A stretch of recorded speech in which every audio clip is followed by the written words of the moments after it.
Kids, welcome back to fun learning channel. അപ്പോൾ ഇന്ന് നമ്മളിവിടെ നോക്കാൻ പോകുന്നത് APS 3 തന്നെ ഇൻഫോടെക്നിലെ സബ്ജക്റ്റിലെ ഫസ്റ്റ് യൂണിറ്റ് എന്തായിരുന്നു? ഹിസ്റ്ററി ഓഫ് കമ്പ്യൂട്ടർ ആണ്. അപ്പോൾ അതിൽ നമ്മൾ ഫസ്റ്റ്ലി ഓൾഡ് ഡിവൈസസിനെ കുറിച്ചിട്ട് പഠിച്ചിട്ടുണ്ടായിരുന്നു ഫസ്റ്റ് പാർട്ടിൽ. സെക്കൻഡ് പാർട്ടിൽ ജനറേഷൻ ഓഫ് കമ്പ്യൂട്ടറിനെ കുറിച്ചിട്ട് പറഞ്ഞിട്ടുണ്ടായിരുന്നു. ഇപ്പോൾ തേർഡ് പാർട്ടിൽ നമ്മൾ പഠിക്കാൻ പോകുന്നത് ആക്ടിവിറ്റീസ് ആണ്. അതായത് ഈ ഫസ്റ്റത്തെ യൂണിറ്റിൽ ഒരു ആക്ടിവിറ്റി പേജ് നമുക്ക് തന്നിട്ടുണ്ട്. അപ്പോൾ ക്വസ്റ്റ്യൻസ് ആണ് അതിൽ വരുന്നത്, അത് നമ്മൾ കംപ്ലീറ്റ് ചെയ്യണം. സോ ഇന്ന് നമ്മളിവിടെ ഡിസ്കസ് ചെയ്യാൻ പോകുന്നത് ആക്ടിവിറ്റി പേജാണ്. ഓക്കെ, പിന്നെ അതേപോലെ ഈ ഒരു യൂണിറ്റിൽ നിന്ന് എന്താണ് ഇമ്പോർട്ടൻ്റ് ആയിട്ടുള്ള ടോപ്പിക് അല്ലെങ്കിൽ എന്താണ് ഇമ്പോർട്ടൻ്റ് ആയിട്ടുള്ള കോൺസെപ്റ്റ് എന്ന് നമ്മൾ ഇവിടെ പറഞ്ഞു തരുന്നതായിരിക്കും. അപ്പോൾ നമുക്ക് പാഠത്തിലേക്ക് കടക്കാം. അപ്പം ഇവിടെ നമുക്ക് ആക്ടിവിറ്റിയിൽ മൊത്തം 3 ക്വസ്റ്റ്യൻസ് ആണ് തന്നിട്ടുള്ളത്. അപ്പം ഫസ്റ്റ് ക്വസ്റ്റ്യൻ എന്ന് പറയുന്നത് കംപ്ലീറ്റ് ദി ഫോളോയിങ് ടേബിൾസ് ആണ്. അതായത് നമുക്ക് തന്നിട്ടുള്ള ഒരു ടേബിളിൽ കുറച്ച് ഇൻഫർമേഷൻ ഉണ്ട്, പക്ഷെ കുറച്ച് ഇൻഫർമേഷൻസ് ഇല്ല. അപ്പം നമ്മൾ എന്താക്കണം, ഇല്ലാത്ത ഇൻഫർമേഷൻസ് നമ്മൾ നേരത്തെ പഠിച്ചത് വെച്ചിട്ട് നമ്മൾ അതിലെന്ത് എഴുതി കൊടുക്കണം, ഫില്ല് ചെയ്ത് കൊടുക്കണം. ഓക്കെ, അപ്പോൾ ഇവിടെ തന്നിട്ടുള്ള 2 കാര്യങ്ങൾ എന്തൊക്കെയാണ്? ഒന്ന് ജനറേഷൻ തന്നിട്ടുണ്ട്, രണ്ടാമത്തേത് ടൈം പീരീഡും തന്നിട്ടുണ്ട്. അപ്പം നമ്മൾ ജനറേഷൻ പഠിച്ചിട്ടുണ്ടായിരുന്നു. എന്താണ്? കമ്പ്യൂട്ടറിൽ മൊത്തം 5 ജനറേഷനാണ് ഉള്ളത്. ഓക്കെ, ജനറേഷൻ ഓഫ് കമ്പ്യൂട്ടർ എത്ര ഉണ്ട്? 5 ഉണ്ട്. അപ്പോൾ അവിടെ എത്ര കോളംസ് ഉണ്ട്? 5 കോളംസും ഉണ്ടല്ലോ.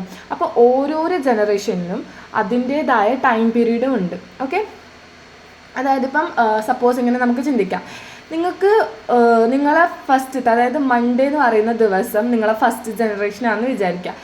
അതേപോലെ ഇപ്പം തിങ്കൾ ഫസ്റ്റ് ജനറേഷൻ, ചൊവ്വ സെക്കൻഡ് ജനറേഷൻ, ബുധൻ തേർഡ് ജനറേഷൻ, അങ്ങനെയാണ് വരുന്നതെന്ന് വിചാരിക്കുക. അപ്പോൾ നിങ്ങൾക്ക് ടൈം പീരീഡ് എന്ന് പറയുന്നത്, അതായത് നിങ്ങളുടെ class time morning 9 o'clock to evening 3 o'clock, ഇതാണല്ലോ നിങ്ങളുടെ ക്ലാസ് ടൈം. അപ്പോൾ ആ ഒരു ക്ലാസ് ടൈമിനെയാണ് നമ്മൾ ടൈം പീരീഡ് എന്ന് പറയുന്നത്. ഈ ഫസ്റ്റ് ജനറേഷൻ ഏത് സമയം മുതൽ ഏത് സമയം വരെ നടന്നു, അതിനെയാണ് ടൈം പീരീഡ് എന്ന് പറയുന്നത്. അപ്പോൾ നമുക്ക് നേരത്തെ പഠിച്ചത് വെച്ചിട്ട് അത് ഫില്ല് ചെയ്ത് കൊടുക്കാം. ഓക്കെ, അപ്പം ജനറേഷൻ്റെ കോളത്തിൽ നമുക്ക് തന്നിട്ടുള്ളത് ഫസ്റ്റ് ജനറേഷനാണ്. അതിന് നേരെ ഇപ്പുറത്ത് തന്നെ ടൈം പീരീഡിൽ നമുക്ക് ഓൾറെഡി കൊടുത്തിട്ടുണ്ട് 1914 to 1915 വരെയാണ് കൊടുത്തിട്ടുള്ളത് ടൈം പീരീഡ്. ഓക്കെ, അത് ഓൾറെഡി ഫിൽഡ് ആണ്. ഇനി സെക്കൻഡ് ജനറേഷനിലേക്ക് വരികയാണെന്നുണ്ടെങ്കിൽ ഇവിടെ നോക്കാം, ഇവിടെ സെക്കൻഡ് ജനറേഷൻ തന്നിട്ടുണ്ട്, പക്ഷേ സെക്കൻഡ് ജനറേഷന് നേരെ എന്താണ്, കോളം ബ്ലാങ്ക് ആയിട്ടാണ് കിടക്കുന്നത്. സോ നമ്മൾ എന്താക്കണം, ഇൻഫർമേഷൻസ് ഫില്ല് ചെയ്യണം. അപ്പോൾ നമ്മൾ നേരത്തെ പഠിച്ചത് വെച്ചിട്ട് സെക്കൻഡ് ജനറേഷൻ്റെ ടൈം പീരീഡ് എവിടെ മുതൽ എവിടം വരെയാണ്? ഇവിടെ ഇപ്പം ഫസ്റ്റ് ജനറേഷൻ സ്റ്റോപ്പ് ചെയ്തിട്ട് 1950 മുതലല്ലേ. അപ്പം സെക്കൻഡ് ജനറേഷൻ തുടങ്ങുന്നത് 1950 മുതലാണ്. ഓക്കെ, 1915 to 1916 വരെയാണ് സെക്കൻഡ് ജനറേഷൻ ഉണ്ടായത്, അതായത് 10 വർഷം. ഓക്കെ, ഇനി അടുത്തത് നോക്കുകയാണെന്നുണ്ടെങ്കിൽ തേർഡ് ജനറേഷൻ അതേപോലെ ഇവിടെ ടൈം പീരീഡ് തന്നിട്ടില്ല. അപ്പോൾ ടൈം പീരീഡ് ഇവിടെ സെക്കൻഡ് ജനറേഷനിൽ എന്തായിരുന്നു, 1915 ആയിരുന്നു, 1916 ആയിരുന്നു, 16 വരെയായിരുന്നു ടൈം പീരീഡ്. അപ്പോൾ തേർഡ് ജനറേഷൻ സ്റ്റാർട്ട് ചെയ്യുന്നത് എങ്ങനെയാണ്, 1916 to 1917 വരെയാണ്. ഓക്കെ, അപ്പോൾ ഈ 2 കോളം ഫില്ലായില്ലേ? ഈ കോളം ഞാൻ ഫില്ല് ചെയ്തിട്ട് വീഡിയോൻ്റെ എൻഡ് അല്ലെങ്കിൽ ആക്ടിവിറ്റി പേജ് എടുത്ത് കഴിഞ്ഞതിൻ്റെ എൻഡിൽ ഞാൻ അപ്ലോഡ് ചെയ്യുന്നതായിരിക്കും. എനിക്കിപ്പം പറഞ്ഞുകൊണ്ട് എഡിറ്റ് ചെയ്യാൻ പറ്റാത്തതുകൊണ്ടാണ് ഞാനിപ്പോൾ ഇങ്ങനെ ജസ്റ്റ് കാണിക്കുന്നത്. ഇത് കഴിഞ്ഞിട്ട് ഞാൻ ഈ പേജ് ഫില്ല് ചെയ്തിട്ടുള്ള ഒരു ഫോട്ടോ ഞാൻ അപ്ലോഡ് ചെയ്യും. ഓക്കെ, അപ്പം നമ്മൾ തേർഡ് ജനറേഷനും ഫില്ല് ചെയ്തു. ഇനി ജനറേഷൻ്റെ കോളാണ് ഫില്ല് ചെയ്യാത്തത്. ടൈം പീരീഡ് നമുക്ക് ഫില്ലായി തന്നിട്ടുണ്ട്. അപ്പം ഇവിടെ ടൈം പീരീഡ് എങ്ങനെയാണ് തന്നിട്ടുള്ളത്? 1917 to പ്രസൻറ്റ് ആണ് തന്നിട്ടുള്ളത്. പ്രസൻറ്റ് എന്ന് പറഞ്ഞാൽ എന്താണ്, നമ്മളിപ്പം ഇപ്പോൾ ഉള്ള കാലഘട്ടത്തിനാണ് പ്രസൻറ്റ് എന്ന് പറയുന്നത്. ഓക്കെ, അപ്പം 1917 to പ്രസൻറ്റ് വരെ തന്നിട്ടുണ്ട്. അത് ഏത് ജനറേഷനാണ്? ഇത് തേർഡ് ജനറേഷനാണ്. അപ്പോൾ അത് ഏത് ജനറേഷനാണ്? ഫോർത്ത് ജനറേഷനാണ്. Okay, fourth generation. അപ്പോൾ ഇവിടെ എന്ത് എഴുതണം? ഫോർത്ത് ജനറേഷൻ എന്ന് എഴുതണം. ഇനി അടുത്ത ടൈം പീരീഡ് എന്താണ്? പ്രസൻറ്റ് ടു ഫ്യൂച്ചറാണ് തന്നിട്ടില്ല, ഫ്യൂച്ചർ തന്നിട്ടുണ്ട്, പ്രസൻറ്റ് ടു ഫ്യൂച്ചർ തന്നിട്ടുണ്ട്. അതേതാണ് ഇവിടെ എഴുതേണ്ടത്? ഫിഫ്ത്ത് ജനറേഷനാണ്. ഇതിൽ മാക്സിമം ഇപ്പം ക്വസ്റ്റ്യൻ വരെ ഒന്നെങ്കിൽ ടേബിൾ കംപ്ലീറ്റ് ചെയ്യാനായിരിക്കും, അല്ലാന്നുണ്ടെങ്കിൽ നമുക്ക് ഈ ജനറേഷനും ഫുള്ളും തരും, അതേപോലെ ടൈം പീരീഡ് ഫുള്ള് തരും. പക്ഷെ അത് ഡിസോർഡറിലായിരിക്കും തരുന്നത്. അതായത് ഫസ്റ്റ് ജനറേഷൻ്റെ അവിടെ 1917 to പ്രസൻറ്റ് എന്ന് തരും. നമ്മൾ മാച്ച് ഇത് ഫോളോയിങ് ചെയ്യാറില്ല കുട്ടികൾക്ക് അധികം അങ്ങനെയാണ് വരാറ്, മാച്ച് ദി ഫോളോയിങ് ചെയ്യാനാണ് വരാറ്. സോ അതുപോലെ മാച്ച് ദി ഫോളോയിങ് ചെയ്യാനായിരിക്കും മേ ബി പറയാറുണ്ടാക്കുക. അപ്പം എങ്ങനെ പഠിക്കണം? ഫസ്റ്റ് ജനറേഷൻ എന്ന് പറഞ്ഞാൽ ഫസ്റ്റ് ജനറേഷൻ്റെ ടൈം പീരീഡ് 1914 to 1950 വരെയാണ് പഠിക്കണം. അല്ലാണ്ട് ഇങ്ങനെ നോക്കി പഠിച്ചിട്ടുണ്ടെങ്കിൽ കിട്ടത്തില്ല. ഫസ്റ്റ് ജനറേഷൻ 1914 to 1915 വരെയാണ്, സെക്കൻഡ് ജനറേഷൻ 1915 to 1960 വരെ. അങ്ങനെ തന്നെ പഠിക്കാൻ ശ്രദ്ധിക്കാം. ഓക്കെ, അപ്പം നമ്മൾ ഫസ്റ്റത്തെ ആക്ടിവിറ്റി കംപ്ലീറ്റ് ചെയ്തു. പിന്നെ സെക്കൻഡ് ആക്ടിവിറ്റി നോക്കിയാലോ നമുക്ക്. ഓക്കെ, സെക്കൻഡ് ആക്ടിവിറ്റി എന്ന് പറയുന്നത് state whether true or false എന്നാണ് പറഞ്ഞിട്ടുള്ളത്. ഓക്കെ, അപ്പം നമുക്ക് മൊത്തം 3 ക്വസ്റ്റ്യൻസ് ആണ് ഇവിടെ തന്നിട്ടുള്ളത്. എന്തൊക്കെയാണ് നമ്മൾ ഇവിടെ ചെയ്യേണ്ട കാര്യം എന്ന് പറയുന്നത്, നമുക്ക് തന്നിട്ടുള്ള ഈ 3 ക്വസ്റ്റ്യൻസ് കറക്റ്റ് ആണോ, അതായത് ട്രൂ ആണോ ഫാൾസ് ആണോ എന്ന് കണ്ടുപിടിക്കണം. ഓക്കെ, അപ്പോൾ നമുക്ക് ഫസ്റ്റ് ക്വസ്റ്റ്യൻ വായിക്കാം. First question, vacuum tubes are used in the 5th generation of computer. അതായത് നമ്മളിവിടെ പറഞ്ഞിട്ടുണ്ട് നമുക്ക് ഓരോരോ ജനറേഷൻ ഓഫ് കമ്പ്യൂട്ടറിൽ നമുക്ക് ഫസ്റ്റ് ജനറേഷനിലും second generation, third generation, fourth generation, 5th ജനറേഷനിലും ഓരോ മെയിൻ ഇലക്ട്രോണിക് കോമ്പോണൻസ് ഉണ്ട്. ഈ വാക്വം ട്യൂബ് എന്ന് പറയുന്നത് ഒരു ഇലക്ട്രോണിക് കോമ്പോണൻസ് ആണ്. ഓക്കെ, ഒരു മെയിൻ ആയിട്ടുള്ള അതിൽ യൂസ് ചെയ്തിട്ടുള്ള ഒരു ഇലക്ട്രോണിക് കോമ്പോണൻസ് ആണ് വാക്വം ട്യൂബ് എന്ന്. അപ്പോൾ ഇവർ പറയുന്നതെന്ന് വെച്ചാൽ വാക്വം ട്യൂബ് യൂസ് ചെയ്തിട്ടുള്ളത് 5th ജനറേഷനിലാണെന്നാണ് പറയുന്നത്.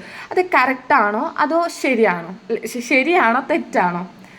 എന്താണ്, വാക്വം ട്യൂബ് 5th ജനറേഷനിലാണോ യൂസ് ചെയ്തിട്ടുള്ളത്? അല്ലല്ലോ.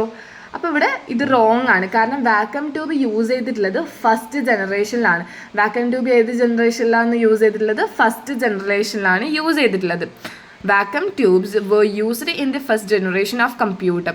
അപ്പം 5th ജനറേഷനിൽ ഏതാ യൂസ് ചെയ്തിട്ടുള്ളത്? ആർട്ടിഫിഷ്യൽ ഇൻ്റലിജൻസ് ആണ് യൂസ് ചെയ്തിട്ടുള്ളത്. ഓക്കെ, AI പ്രോസസ്സേഴ്സ് ആണ് 5th ജനറേഷനിൽ യൂസ് ചെയ്തിട്ടുള്ളത്. അപ്പോൾ ഇതെന്താണ്? ഇത് ഫാൾസ് ആണ്. അപ്പോൾ ഇവിടെ റോങ് ആൻസർ ആണ് കൊടുക്കേണ്ടത്. രണ്ടാമത്തെ ക്വസ്റ്റ്യൻ എന്ന് പറയുന്നത് abacus is N electro mechanical calculating device. അപ്പം ഇത് ശരിയാണോ? അബാക്കസ് എന്ന് പറയുന്നത് ഒരു ഇലക്ട്രോണിക് കാൽക്കുലേറ്റിംഗ് ഡിവൈസ് ആണ്. അതായത് നമ്മളെ ഫോണിലുള്ള പോലത്തെ ഒരു ഡിവൈസ് ആണ്. നമ്മളെ ഫോണിൽ ഇപ്പോൾ കാൽക്കുലേറ്റേഴ്സ് ഉണ്ടല്ലോ, അതുപോലെയാണോ അബാക്കസ് ഉള്ളത്? അല്ലല്ലോ, അത് മാനുവൽ അല്ലേ. അതായത് നമ്മളെ കയ്യിലാണല്ലോ അബാക്കസ്, നമ്മൾ കയ്യിലാണല്ലോ ചെയ്യുന്നത്. അപ്പം ഇതും തെറ്റാണ്. അതല്ല, ഇലക്ട്രോണിക് മെക്കാനിക്കൽ കാൽക്കുലേറ്റിംഗ് ഡിവൈസസ് അല്ല, അതൊരു മാനുവൽ കാൽക്കുലേറ്റിംഗ് ഡിവൈസസ് ആണ്. അപ്പം അതും തെറ്റുത്തരാണ്. ഓക്കെ, ഇനി മൂന്നാമത്തെ ക്വസ്റ്റ്യൻ നോക്കി നോക്കാല. മൂന്നാമത്തെ ക്വസ്റ്റ്യൻസ് എന്ന് പറയുന്നത് ENIAC is the example of 4th generation computer. ENIAC എന്ന് പറയുന്നത് നമ്മൾ നേരത്തെ പഠിച്ചിട്ടുണ്ടായിരുന്നു. അതൊരു ഓൾഡ് ഡിവൈസ് ആണ്. അപ്പം നമ്മൾ നേരത്തെ 6 ഡിവൈസസിനെ കുറിച്ചിട്ട് പഠിച്ചിട്ടുണ്ടായിരുന്നു. അതിലൊരു ഡിവൈസാണ് ഇനിയാക് എന്ന് പറയുന്നത്. ലാസ്റ്റത്തെ ഡിവൈസാണ് ഇനിയാക് എന്ന് പറയുന്നത്. അപ്പോൾ ഇവർ സ്റ്റേറ്റ്മെൻറ്റ് ചെയ്യുന്നത് ഈ ഇനിയാക് എന്ന് പറയുന്നത് 4th ജനറേഷൻ ഓഫ് കമ്പ്യൂട്ടറിൻ്റെ എക്സാമ്പിൾ ആണെന്നാണ് ഇവർ പറയുന്നത്. അപ്പോൾ ഇത് കറക്റ്റാണോ തെറ്റാണോ? അപ്പോൾ അങ്ങനെ നോക്കുകയാണെന്നുണ്ടെങ്കിൽ ഇനിയാക്കിൽ 1st ജനറേഷൻ്റെ എക്സാമ്പിളാണ്. ഓക്കെ, ഇനിയാക്ക് എന്ന് പറയുന്നത് 1st ജനറേഷൻ്റെ എക്സാമ്പിളാണ്, 4th ജനറേഷൻ്റെ എക്സാമ്പിൾ അല്ല. സോ അതെന്താണ്? അതും തെറ്റാണ്. അപ്പം ഇത് 3 എന്താണ്? 3 ഫാൾസ് ആണ്. 3 തന്നിട്ടുള്ള സ്റ്റേറ്റ്മെൻറ്റും ഫാൾസ് ആണ്, ഒന്നും ശരിയല്ല. അപ്പം 3 എണ്ണത്തിന് നമ്മൾ തെറ്റിട്ട് കൊടുക്കണം. ഓക്കെ, നമ്മൾ അത് തെറ്റാണോ ശരിയാണോ എന്നും പറഞ്ഞിട്ടുണ്ട്, അതിൻ്റെ റീസണും പറഞ്ഞിട്ടുണ്ട്, അതിനെ ബന്ധപ്പെട്ടിട്ടുള്ള എല്ലാ കാര്യങ്ങളും ഇപ്പം ഡിസ്കസ് ചെയ്തിട്ടുണ്ട്. അപ്പോൾ ഇത് ക്ലിയർ ആയി എന്ന് വിചാരിക്കുന്നു. നമുക്ക് മൂന്നാമത്തെ ആക്ടിവിറ്റിയിലേക്ക് കിടക്കണം. നമുക്ക് മൊത്തം 3 ആക്ടിവിറ്റീസ് മാത്രമാണ് ഫസ്റ്റ് യൂണിറ്റിൽ വരുന്നത്. ഈ 3 ആക്ടിവിറ്റീസ് കഴിഞ്ഞാൽ നമുക്ക് സെക്കൻഡ് യൂണിറ്റാണ് വരുന്നത്. ഓക്കെ, ഇനി മൂന്നാമത്തെ ആക്ടിവിറ്റി എന്ന് പറയുന്നത് എക്സ്പാൻഡ് ഫോളോയിങ് ആണ് പറയുന്നത്. എക്സ്പാൻഡ് ഫോളോയിങ് എന്ന് പറയുന്നത് എക്സ്പാൻഡ് എന്ന് പറയുന്നത് എന്ന് വെച്ചെങ്കിൽ നമുക്കിവിടെ തന്നിട്ടുള്ളത് ഷോർട്ട് ഫോം ആണ്. അതായത് ഇപ്പോൾ നമുക്കിവിടെ തന്നിട്ടുള്ളത് ഷോർട്ട് ഫോം ആണ്. നമ്മൾ അതിൻ്റെയൊക്കെ ഫുൾ ഫോം എഴുതണം. അതാണ് എക്സ്പാൻഡ് എന്ന് പറയുന്നത്. അതായത് ചെറിയ ഫോമിൽ നമുക്ക് ചെറുതാക്കി, ഇപ്പം ഇത് വലിയൊരു പേരായിരിക്കും, ആ വലിയൊരു പേര് പറയാനുള്ള ബുദ്ധിമുട്ട് കാരണം അവരെന്താക്കി നമുക്ക് ചെറുതാക്കി തന്നു. ഓക്കെ, ആ ചെറുതാക്കിയ പേരിൻ്റെ ശരിക്കുള്ള വലിയ പേരെന്താണെന്നാണ് ഇവിടെ ചോദിക്കുന്നത്. അതാണ് എക്സ്പാൻഡ്, വലുതാക്കി എഴുതാൻ. എക്സ്പാൻഡ് എന്ന് എന്താണ്? വലുതാക്കി എഴുതുക. അപ്പം എക്സ്പാൻഡ് എന്താണ്?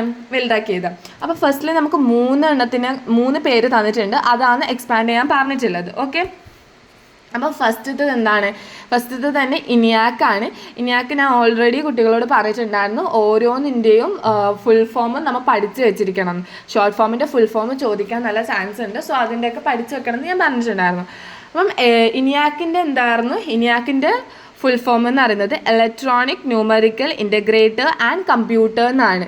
എന്ന് പറയുന്നത് ഇലക്ട്രോണിക്, എന്ന് പറയുന്നത് ന്യൂമറിക്കൽ, I എന്ന് പറയുന്നത് ഇൻ്റഗ്രേറ്റർ, A എന്ന് പറയുന്നത് ആൻഡ് C എന്ന് പറയുന്നത് കമ്പ്യൂട്ടർ ആണ്. ഓക്കെ, ഈ പറഞ്ഞിട്ടുള്ള കാര്യങ്ങൾ ഇവിടെ ഫില്ല് ചെയ്ത് കൊടുക്കണം. ഇനി രണ്ടാമത്തേത് എന്ന് പറയുന്നത് റാം ആണ്. റാം എന്ന് പറയുന്നത് RAM ആണ്. അപ്പം R എന്ന് പറയുന്നത് random. Okay, R random, A access, M memory. അപ്പോൾ ഇതെന്താണ് റാൻഡം ആക്സസ് മെമ്മറി എന്നാണ് പറയുന്നത്. ഓക്കെ, മൂന്നാമത്തേത് എന്താണ് റോം എന്ന് പറയുന്നത് എന്താണ് ആർ എന്ന് പറയുന്നത് റീഡാണ്. ഓക്കെ, റീഡാണ്. ഒ എന്ന് പറയുന്നത് only, M memory, read only മെമ്മറിയാണ് ഇവിടെ എഴുതി കൊടുക്കേണ്ടത്.